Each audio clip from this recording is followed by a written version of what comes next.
Ya, ini minta maaf. Minta maaf. Ayo minta maaf dan minta maaf. Sujud. Sujud dan sujud. Sudah enggak apa-apa dan sujud. Sujud. Sujud dan enggak apa-apa. Sudah yuk biar selesai. Mendorong. Mendorong. Gonggong dan apa biarin. Biarin Pak, biarin.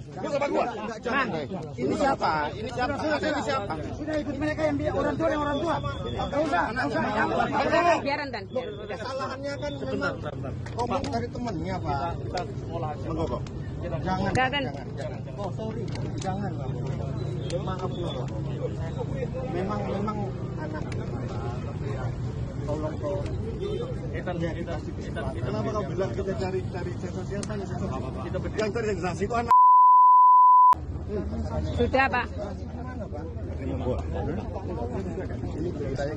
Saya datangnya security sini. Mohon tadi dia enggak masalah, tapi jangan di sini. Kamu berdiri. Jangan di sini. Sudah ayo.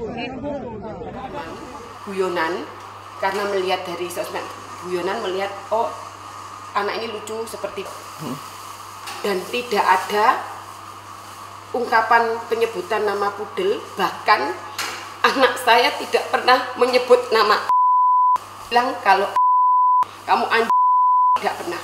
Dan itu pun hanya di antara terhadap yang ibu rasakan waktu di kejadian itu tidak benar. Mereka memang pada saat itu melihat kaset, tapi tidak pernah ada yang saling ejek atau itu melontarkan. Ketika saya misalkan buka pintu, dia minta fotokan bahwa ini benar-benar mamanya, benar-benar papanya.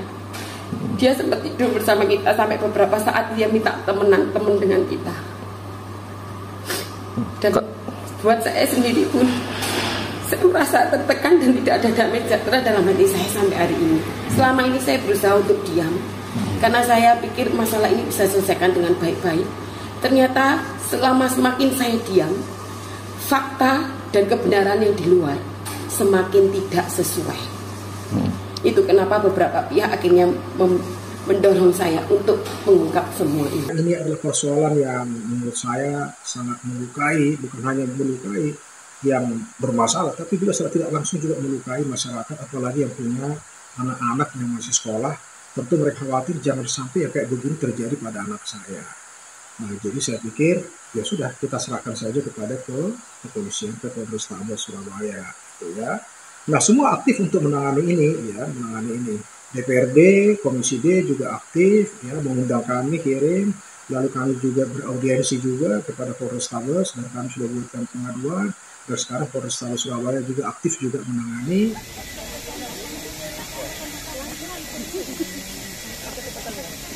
Ini kita aja.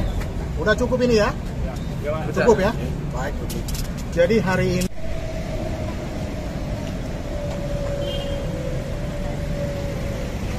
bahwa kami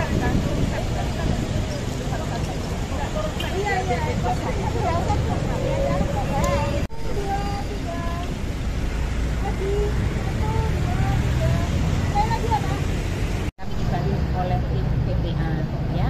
Jadi kami terus memantau perkembangan dari kesehatan mental dari anak kami. Ada trauma dari yang bersangkutan? Belum tahu, ini masih terus dipantau ya. Bu, aktivitas belajar di sana gimana Bu? Sekarang? Sudah baik, sudah mulai tenang ya, karena kami juga sudah menindaklanjuti lewat WhatsApp. Korbannya mengalami apa sih, Bu? Buka apa? Sejauh ini tidak ada. Tidak ada. Ada pemukulan? Tidak ada. baik.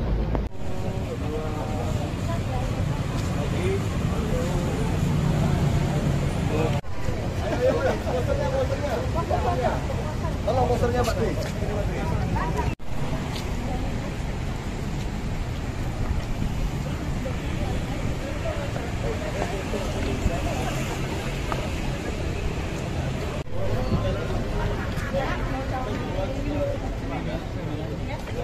Bersama dengan saya di sini.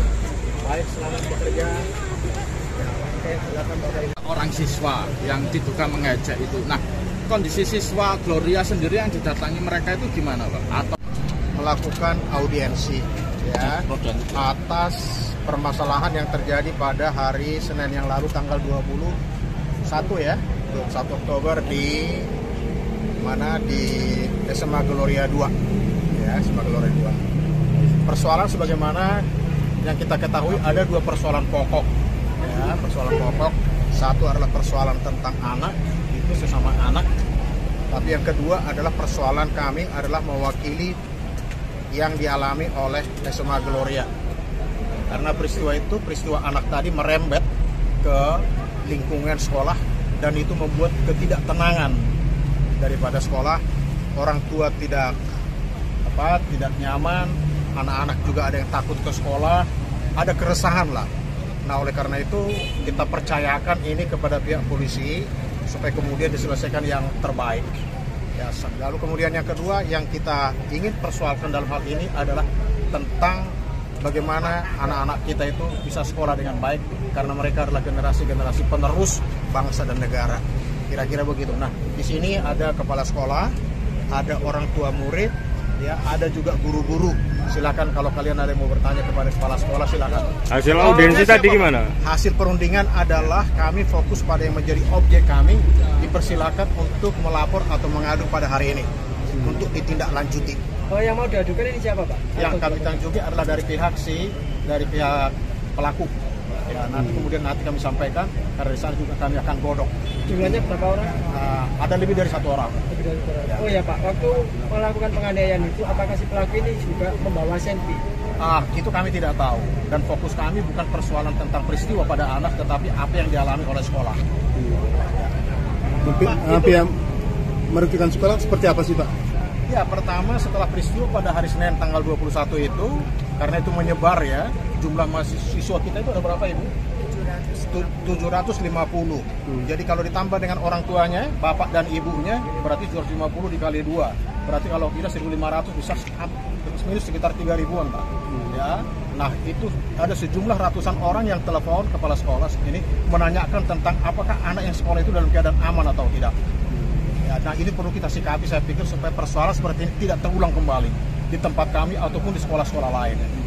Pak, ini kabarnya tadi ada mediasi ya dengan pihak lawan, kemudian juga didampingi oleh Kasat Reskrim ya di dalam. Itu hasilnya seperti apa, Pak? Artinya menyangkut tentang mediasi itu sekarang itu kan memang ada peluang untuk melakukan mediasi yang disebut dengan restoratif justice, gitu ya.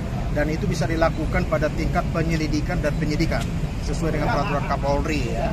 Tentu kita juga bukan berarti mau cari balas dendam di sini, tidak. Tapi paling tidak hukum mesti berjalan supaya hal seperti ini tidak terulang kembali.